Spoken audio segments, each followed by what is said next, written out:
is I want to try and I have some questions, but I also want to let the panelists ask questions of one another.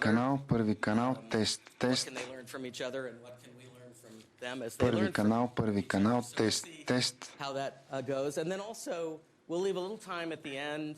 There's a new system here at WEF for questions from the audience, which is supposed to be on the screen here, so you can see. There you go, wef.ch/ask. So if you want to ask a question, go to that site, and we'll take maybe 10 minutes or so at the end for that. To open, though, my colleagues at Time have put together a short video introducing the panelists so you can see them in action out in the world, and then we'll get to it.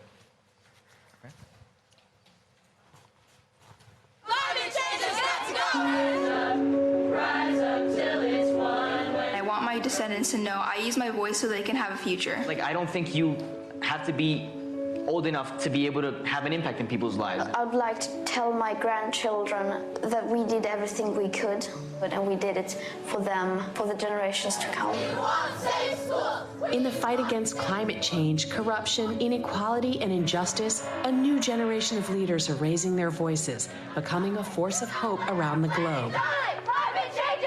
We are pleased to introduce 16-year-old Salvador Gómez-Colón, who's leading a campaign to help communities without power in storm-damaged Puerto Rico. And Greta Thunberg, who sparked a global demand for leaders to act on climate change. The world is waking up. She began her one-person strike for climate in 2018. Last September, millions had joined in to form the largest climate demonstration in human history. Natasha Mwansa used her role as a junior reporter to track and expose practices like child marriage to protect women and girls in her native Zambia. What we want and what is actually provided, and what is promised and what is actually done. And 16-year-old Peltier, who spent her last 8 years advocating for clean drinking water in Canada's First Nation communities and around the world. I don't want to come back when I'm 70 and nothing has been done. Oh, thanks.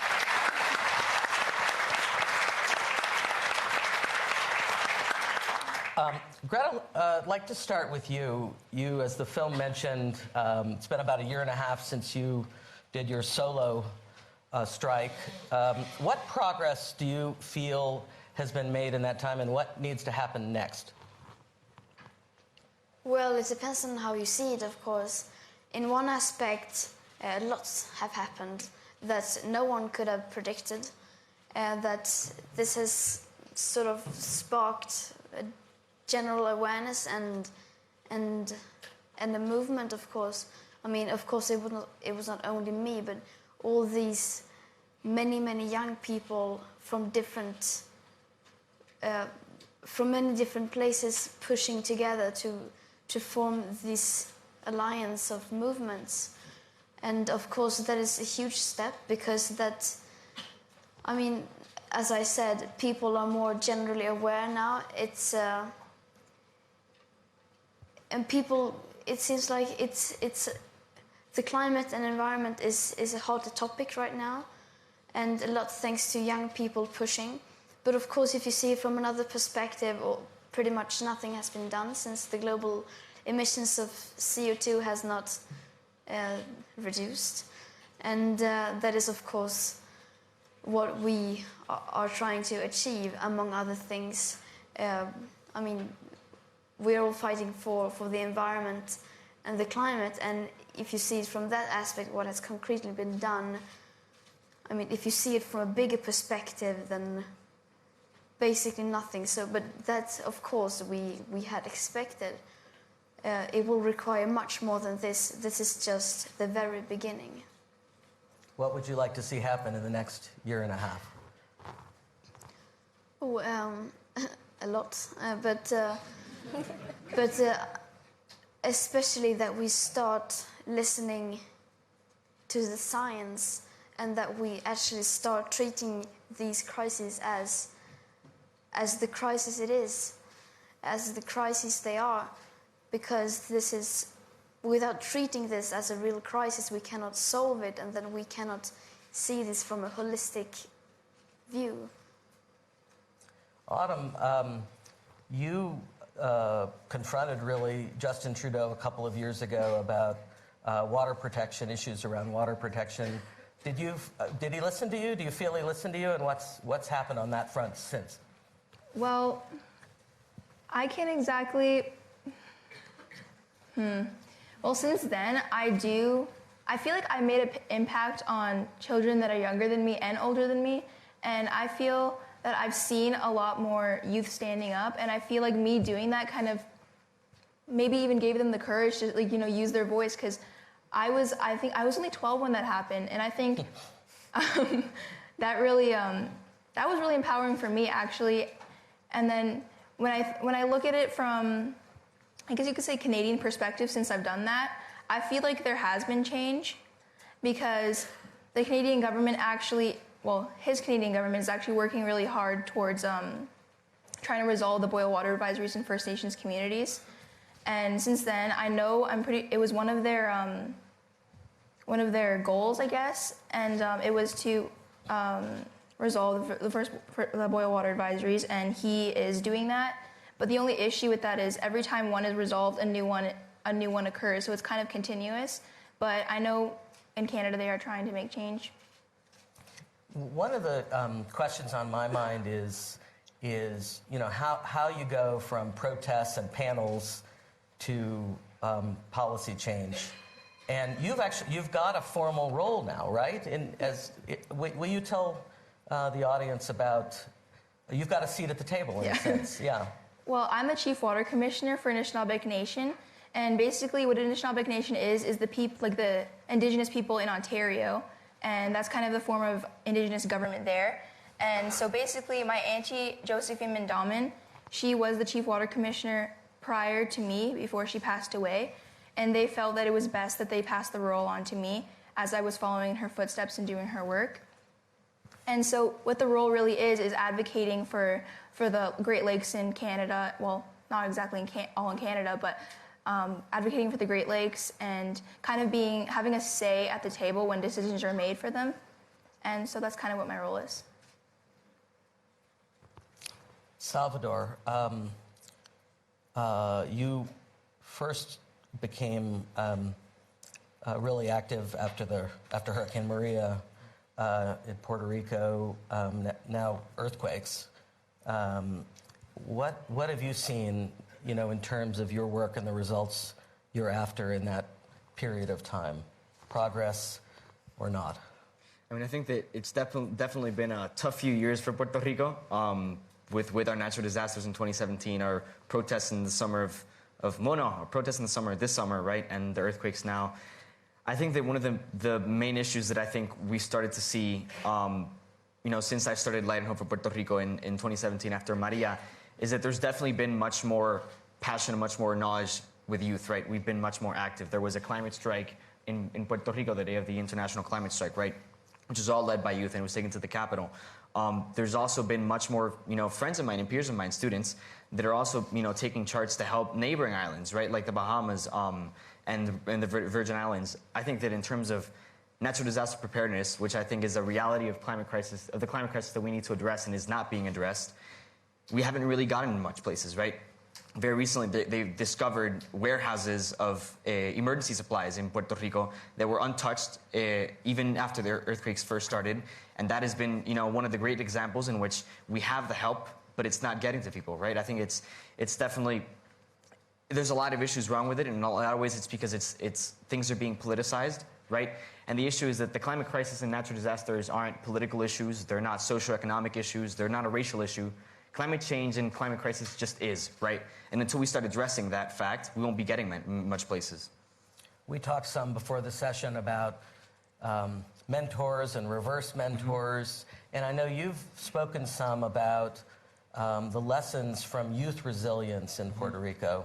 Can you talk about that a little? I mean, I think the biggest thing in Puerto Rico was that, we were all impacted after Hurricane Maria, right? The whole island was in a 100% blackout.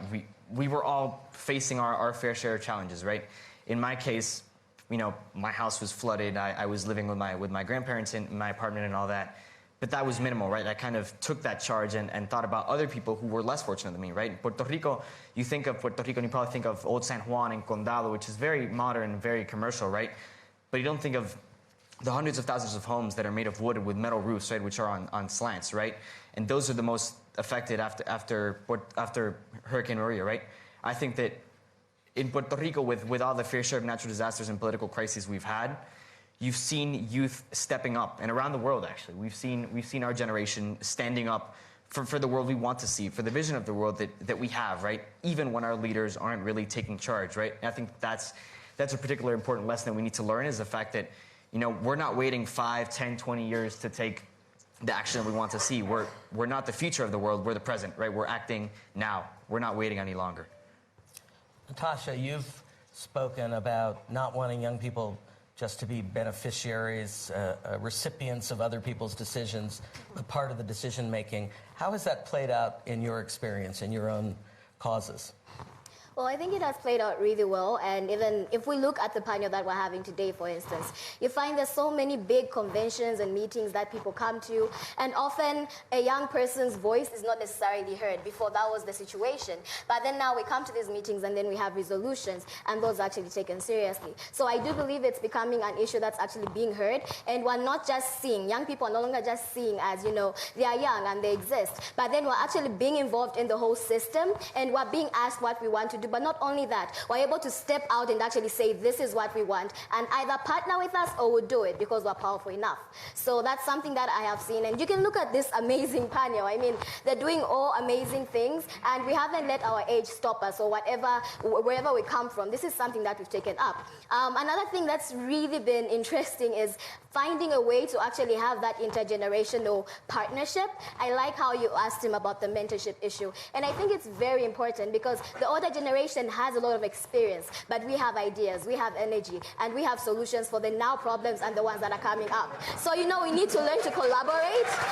And this is something I think is really going on well. I have seen so many different countries, and even with the 12 teenage change makers that are here today, I have heard their stories of how they are ensuring that they're putting pressure on governments and everything like that. That's good. But then at the end of the day, we don't want to come to a point where we intimidate them too much, because right now they do have, let's just be honest, right now if you look at, for example, the UN Secretary General, he has a lot of power to implement the ideas that we have. And if you put us in a room together, what we best can do is ride on that power that he has, foster our agenda, but then partner, because we're not just going to tell you what's going to happen. We want to be involved from the start to the end, because it's going to benefit all of us. So my journey has been very interesting, actually, because right now my journey has been very interesting, especially back home. I run my own foundation, and we do exactly this. We amplify the voices of young people doing amazing things, and then also empower them to be able to step out, because like what was mentioned, sometimes all they need to know is just,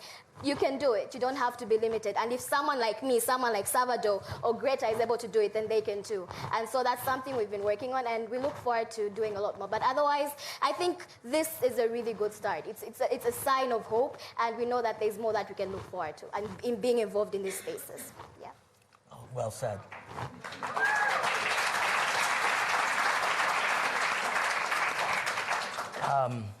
I'll throw this out to the group.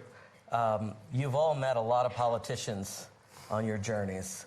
Does it, do any of you have interest in politics? Do you think you have to be in politics to make change in government at some level? Or are you turned off? I believe the political aspect of any society is very important, because they are the governing and administrative body. And I do believe that if someone is involved, if they do want to take up that career, it's a good place to implement change. Because, you know, it's one thing, for instance, to come here, and many countries signed to the Paris Agreement on the carbon energy and reducing on the carbon that's being exhibited, that's being taken into the atmosphere. But then if you look at it, and people have signed to that, and then the people with the power to actually make that law back home are in the political and government governing system.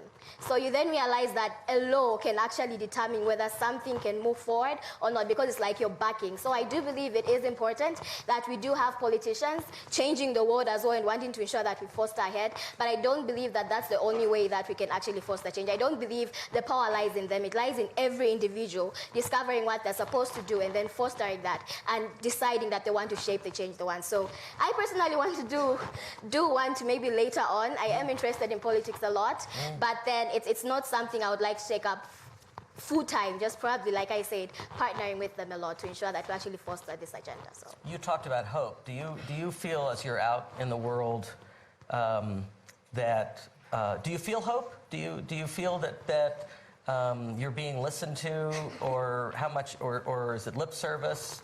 What from the adults? You meet so many politicians, so many business leaders. Are they really listening? Are we really listening? it's good that you said, are we really listening? So, because at the end of the day, I do believe right now, we're living in a generation where we've got powerful voices and powerful minds, and put together, we can foster this powerful energy that can transform whatever society. But then, to be honest, I do have a lot of hope. I am very optimistic about what's going to happen and the change we're going to bring. But then sometimes it's not always that we're being heard. Sometimes it's coming to conventions and, let's have young people speak on a panel. Let them bring out that energy. Later on, what happens? Where is the system that actually ensures that these young people are integrated? Because they do have ideas. And even if they don't have the skills, why not invest in those skills so they can be involved in governing bodies like she has? And it's very rare that we find someone like her. So if we really want to change the world, I feel this is a good start, yes, and I do believe that all of you are listening to me right now. But then it's beyond just me talking and having your ears out. It's actually acting and supporting me in this journey later on. What exactly are you going to do to ensure that what we say is going to be done back home? Because we're not going to be in Davos forever. But then back home also, and then just going back and having that system in place. So that's my major gap in all these things. We just don't have a proper system in place where young people are not just heard, but then their actions are supported and we're involved holistically in the system. So that's my answer. But we do have a lot of hope. I do have a lot of hope personally, and I believe with such powerful minds, who wouldn't have hope? Salvador. I mean, if I can just bounce off Natasha, what she said, I think it's really important how the fact that we're here means that our voices are being heard, right? Yeah. But overall, I think also the reason why we're here is because we're tired of empty promises. We're tired of too much talk, right? We're tired of too much coming to Davos and then going back and not doing anything, right? Because then the whole purpose of Davos is then non-existent, right? But I think we have hope, right? I think that this is the urgency of all the issues that we tackle is being heard, right? And I think that our presence here, it means a lot, not only at the 50th anniversary, but also at so many turning points and so many different crises that we're facing. But also the fact that, once again, we're not waiting to take action. We're doing it now, right? And one of the reasons, to answer your question, Ed, that I think that all of us are doing the work we have is because we've seen how politics in a lot of ways has been too much talk and too much, insatiability from politicians that they want to hyper-politicize everything, which in that case, that doesn't lead to a positive society, right? Because then we're not working for the common good, right? And I think that right now, as politics stand in terms of the whole world, it's very divisive. And I think that, our future generations will see this as a very divided and polarized world. But at the same time, I have hope that when we take the reins in a few years of our political systems, if the change and the transformation hasn't happened yet, we'll definitely be the ones to do that. Yeah. Autumn, what are you? Who's listening and who's not listening? Well, I personally don't feel like that heard from politicians, I would say, but my local members of parliament, I do feel really heard because, for example, Michael Mantha, he's the MP of Algoma Manitoulin, and he's doing a lot of work to help me achieve my goals and around that area. And then, like, even Carolyn Bennett, she's doing a lot of stuff to help me be heard as well. But then when it comes to federal government, it's really hard to get their attention, be heard by them, because honestly, I would say they're all focused on just money. And we need to be more focused on the actual things going on, and that they're not thinking about the impacts and things that are happening. It's almost like they don't even believe that climate change is real. Like we all say, climate change is a real thing, and they're not realizing that. And basically, what we're all trying to do is convince them, trying to tell them they need to listen to us. And I just feel being a youth, we're not as heard as we can be in our potential. So. Greta, has there been a moment this year where you felt I was heard? Obviously your message has been heard loudly, but where you felt like there was a turning point or somebody really was acting? Well, it's different from being heard and from that should actually lead to something. I'm not the person who can complain about not being heard. I'm being heard all the time.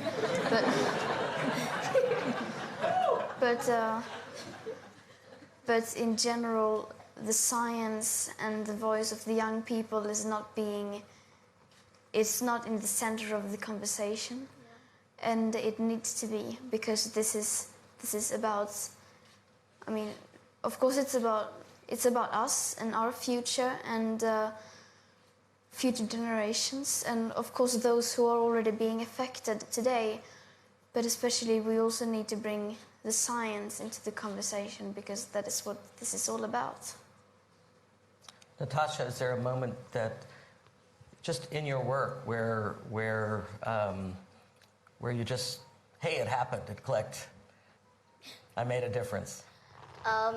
Yes, there was a moment.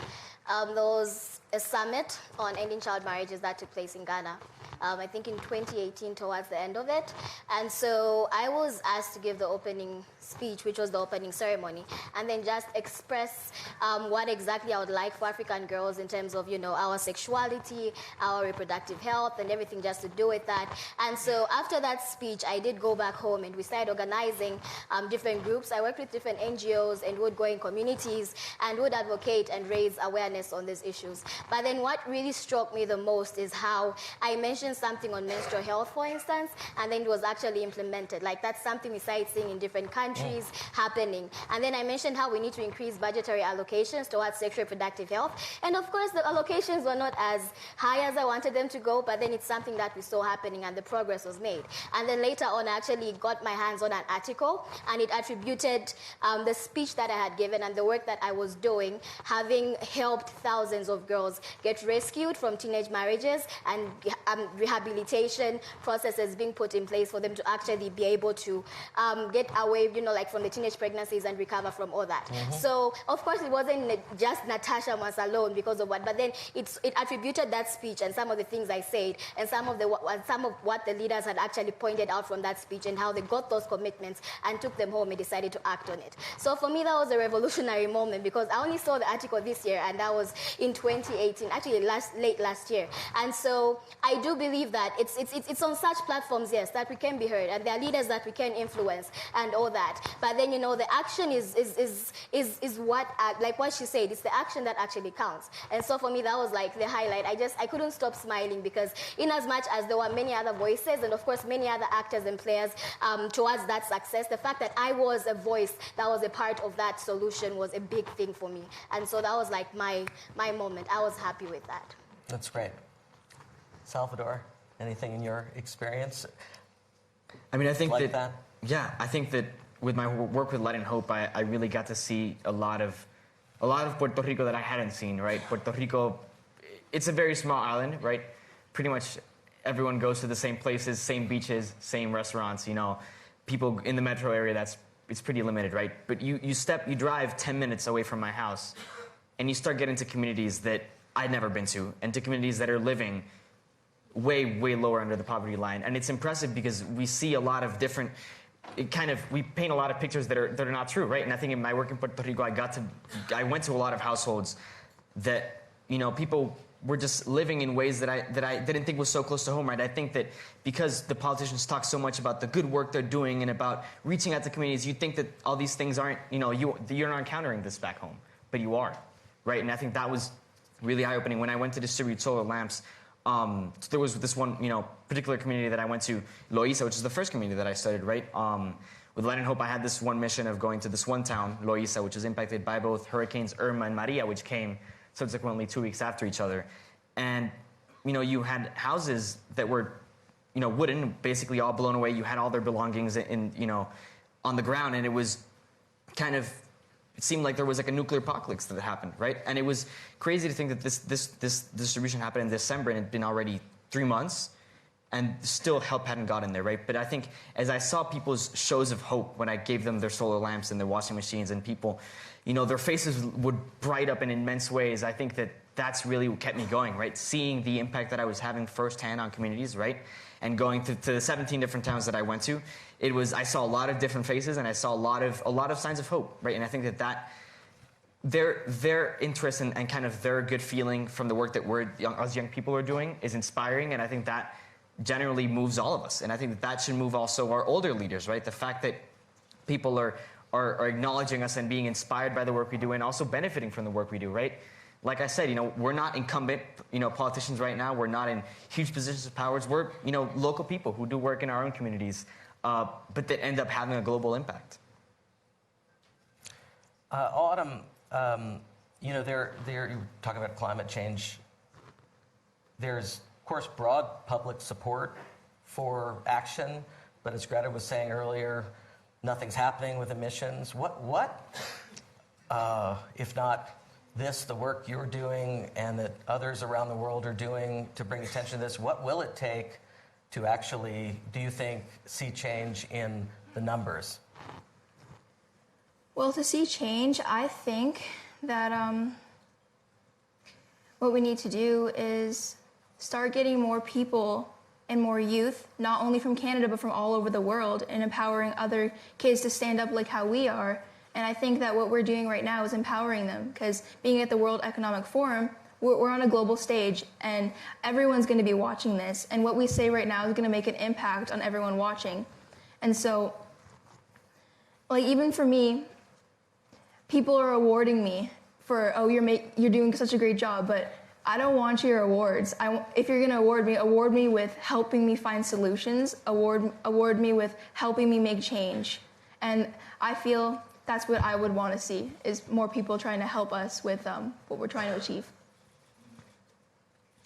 Do you have questions for each other? Salvador, anything you want to ask others on the panel? Put me on the spot here. No, I mean, I think we're already on the spot being here in the first place. You're all, I think one of the things that's amazing about all of you is that you are, I mean, we're students of yours, but in addition to the work you're doing, you're all literally students. And you're students of history, I know. Do you see, you know, when you read about, study past youth movements over the decades, is this moment different? Do you think there's something different happening? Or are you part of a multi-generational pattern of youth activism? No, I think that this is a particularly strong time in history, right? I think that there's never been with all the history books that we've read and all that, there's never been a time in which youth movements have catalyzed so much and have gotten so much attention. I mean, at the turn of the century, the internet wasn't even that big, but now we have all this outreach and all this kind of exposure, right? And I think that 20 years ago, it was inconceivable for people our age to be at such a stage here. But I think it's never before seen. It's unprecedented, I would say, right? And I think that it's a sign of the times, right? I think that it's really important to acknowledge, you know, the fact that things are changing, right? And I feel like it's also the urgency of the issues, you know, climate issues, health issues, right? Political issues.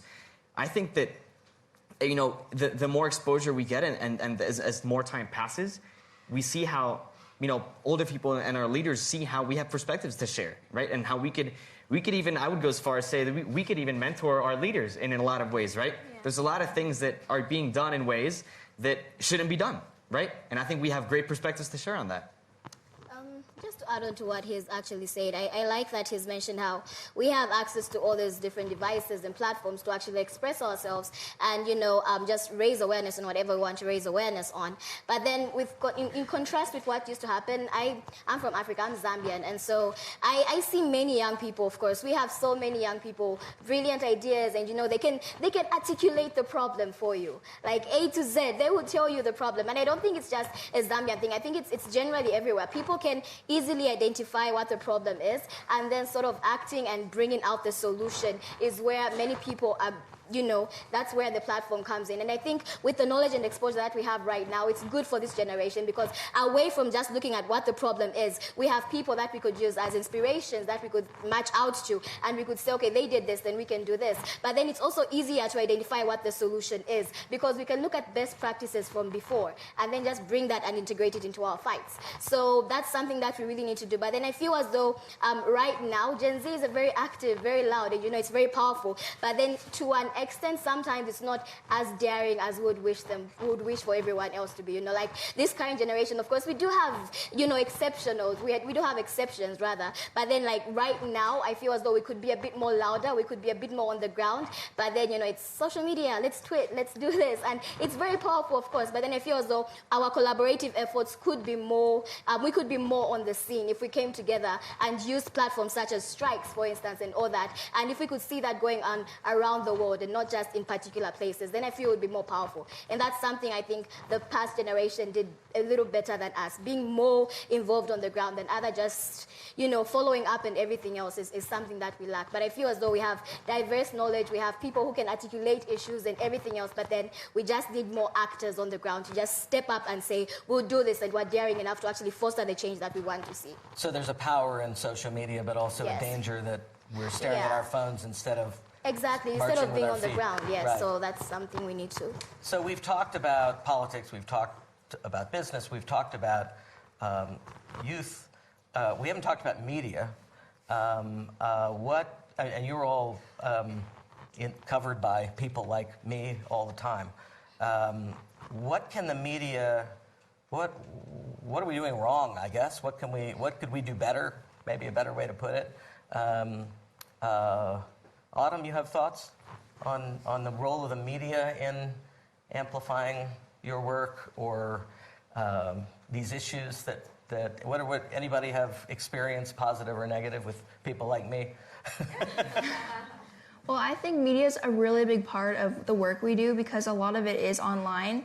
And I just think that when it comes to people that are, I just want to say this one thing, is like if you have negative things to say online to us, just don't even try and do that. Like it's so wrong, and we're just trying to do good things. And if you have negative comments about it, just please don't try and say this to us, because we're just trying to do good things. And that's the thing, is that there's always going to be negative people and positive people online, and we're really just trying to maybe even change the minds of the people that think negatively about the things we do.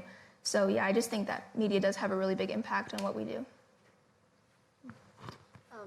I could probably add on because I've been in the media for quite some time. And I do believe, I actually had a conversation with Salvador the other night, and we were talking about how sometimes it's just a matter, the media thinks as though, the power lies in all these things and what people are talking about, but then they actually have the power to make this a huge conversation. It's all in the media. So the media has got, the power to shape the minds of what we have and, put us at the center of any conversation. But then it's just sometimes people don't necessarily find interest in such issues. It's 1 or 2 days, there's going to be the World Economic Forum, and then afterwards it's like no one wants to follow up the story or anything like that. And mostly it's the juicy stuff, like an argument between a politician and a young activist, and this and that, this and that, and it's all negatives, and sort of brings people to a point where sometimes the situation is not even as bad as it looks, but because the media exaggerates it, it makes it harder. So I really think the media can be very supportive in amplifying the voices and works of different young people in different communities and societies. It would be really good, because then it also starts reshaping the minds of people to realize that young people are powerful enough to do it, and they can also find ways to support us. And then secondly, the media should just be heavily involved in bringing hope, because sometimes that's all that we need. I love a quote that I heard last night, and he was talking about everything we do with hope. And so if the media has that much power to bring hope and entice hope in everyone for us to actually be part of the solution, then that would be a great thing. And the media is really just, it's considered the fourth estate of government. That's how powerful it is. It's a tool that can foster any agenda. With the media, we can do so much. And so I believe the media is very powerful and very instrumental in our work. All it has to do is just realize that they are the ones who determine how big this goes. And so if they could amplify the works and, the stuff we're doing, the young people, such forums as well, and just educate and enlighten the society, then we'll do a lot more. Great. I'm just looking over fabulous questions from the audience. Here's one. You mentioned your hopes that the next generation of politicians will be more receptive. Do you think that's realistic, or will politicians always fall into the same power traps? I mean, I think that the fact that we're doing the work we're doing at so young, I think that's kind of inspiring in a lot of ways. I think we're not going down that path of becoming insatiable with power. I think that in a lot of ways, I mean, I'd like to assume that our politicians right now will see the tide shifting, will see the work we're doing, and will allow us to have, 7 generations ahead of youth, right? I'd like to think that, right? But at the same time, that requires change, and that requires people, like you said, to be receptive. And I think that people need to stop thinking, about political parties, about left, right, whether this benefits me or not, whether this makes me money or not. I think people need to start thinking about how we can make the world a better place for everyone, right? Seeing ourselves instead of through our borders as citizens of the world, right? We can't live in a divided world, right? We're all living on the same planet. And, if we mess it up, that's the end game. Go ahead. I would just like to answer, do you think that is realistic, or they fall into the same power traps? I do think it's very realistic, and like he mentioned, there's so much that we can look forward to, and there's a lot of hope that we can actually step into, but then this will need a lot of investment, and it will need a lot of mentorship, like we mentioned earlier on. And honestly, I do have a lot of hope for the future heads of states and the future, leaders in political areas and all those things. But then I really think it is realistic, but it also depends on how much we decide to invest in us now for later on. There are a lot of questions here about how you deal with negativity, which, I think, Autumn, you mentioned. And I would love, maybe each of you could just say a word about, we've talked a lot about the inspiration and hope you're bringing to others, but obviously there's a flip side to that. And what can we all learn from all of you about how you deal with the haters?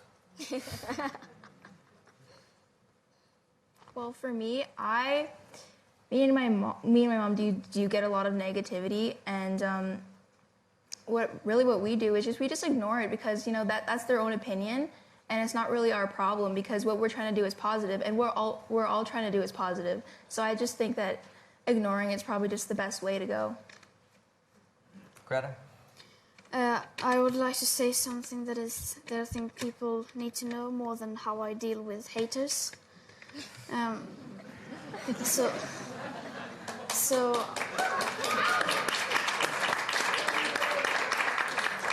I have some remarks I would like to give. Please. I will speak later today, so I just want to take this opportunity to once again remind everyone of our current situation.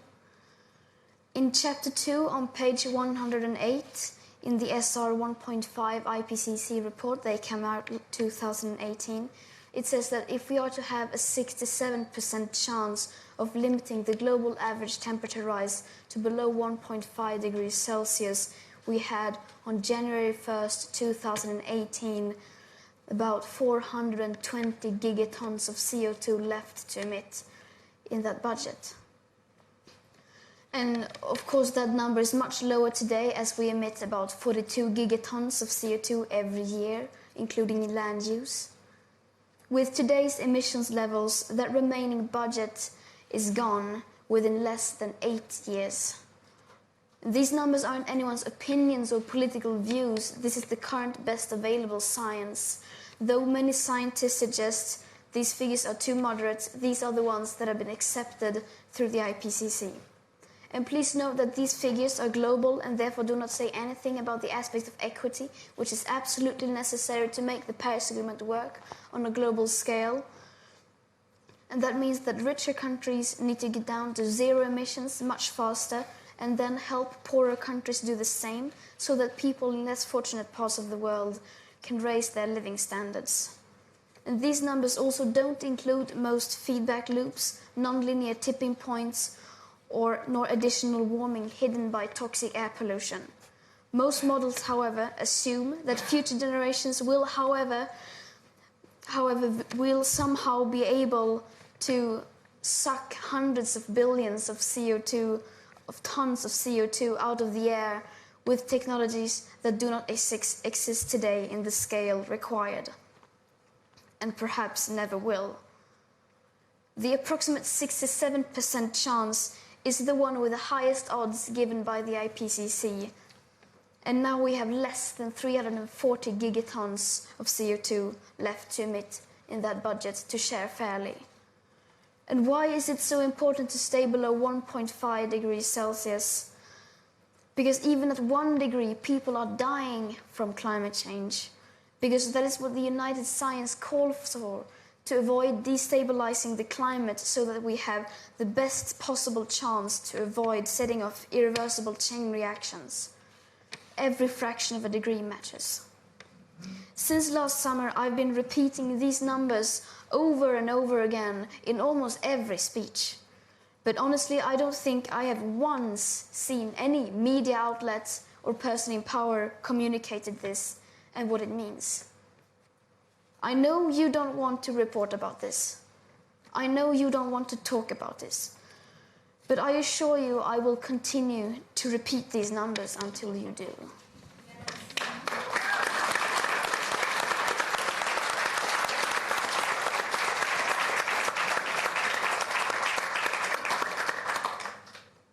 We have 3 or 4 minutes left, and I'd like to give everybody on the panel a chance to kind of deliver a message to the people collected here in Davos. What's your message that you'd like to leave with all of us?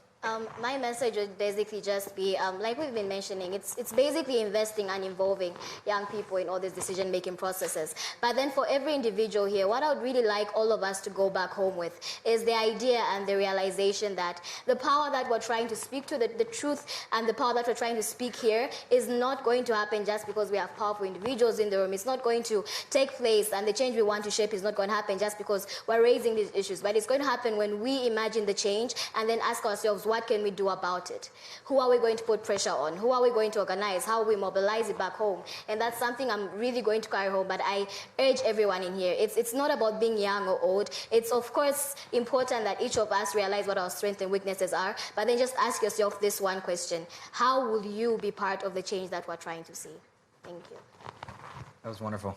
I think that just because we're on the stage, our age, just because we're all teenagers, doesn't mean that we don't have the maturity, the knowledge, or the drive to take action and impart positive change in the world we live in. Right? I think that our examples are very important for inspiration, for not only for our youth but for our leaders that we have right now. The fact that we've been able to do amazing work at our young age is already a precedent establishing that for future generations we'll only get younger and we'll do more change. The younger we get. I think that the media has an extremely important role to play. I think that our stories are very inspiring. I think that our stories are important not only just to share, to inspire others, but I think to make sure that people are being aware of what's happening around the world. I think that the media is a lot of times covers things that are pretty inconsequential. I think that these are and I don't mean to offend anyone, but I mean these are positive stories that are really important to share. And I think that a lot of times we get stuck in a lot of talk, but I think that it's really important to get the positive stories out there, the inspiring stories out there, and I think that it's important to drive more youth to take more action around the world. And I think that this is definitely a medium that could be very helpful for that. Autumn? Well, I would just like to say something is that even the fact that us youth have to be up here trying to create awareness and make change, I feel is almost kind of wrong, and we shouldn't be having to do this. And then the other thing I want to say is that my Auntie Josephine always had a little quote. She used to say, if you had an idea or a way you could, an idea, she'd always just say, just do it. So I just want to say that if you have an idea or a solution or a way you can help us, just do it. So. That seems like a terrific place to wrap it up. I want to thank all of you for the work you're doing, for the inspiration you bring to so many of us, for the advice and reverse mentorship, as we were talking about before. I learned a lot, and I'm sure everybody in the audience did, so thank you.